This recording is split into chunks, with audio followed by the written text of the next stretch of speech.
اسلامی سال کا دوسرا مہینہ صفر المظفر ہے، جس کے متعلق لوگوں میں بہت ساری غلط فہمیاں پائی جاتی ہیں۔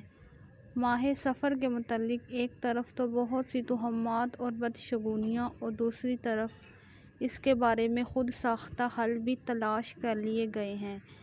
مثلاً اس ماہ میں شادی نہ کرنا، سفر نہ کرنا، کاروبار کا آغاز نہ کرنا، اس ماہ کو مردوں پر بھاری سمجھنا، اس کی 13 تاریخ کو منحوس سمجھنا وغیرہ وغیرہ۔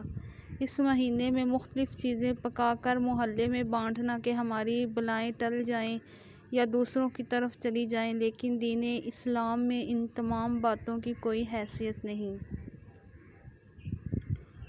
آفتاب کا طلوع غروب ہونا، چاند ستاروں کا نکلنا اور چھپ جانا، دن کا نکلنا، رات کا چھا جانا، سب اللہ تعالیٰ کی نشانیوں میں سے ہے، کیونکہ ساعتوں سے گھنٹے، گھنٹوں سے دن، دن سے ہفتے، ہفتوں سے مہینے اور مہینوں سے سال بنتے ہیں۔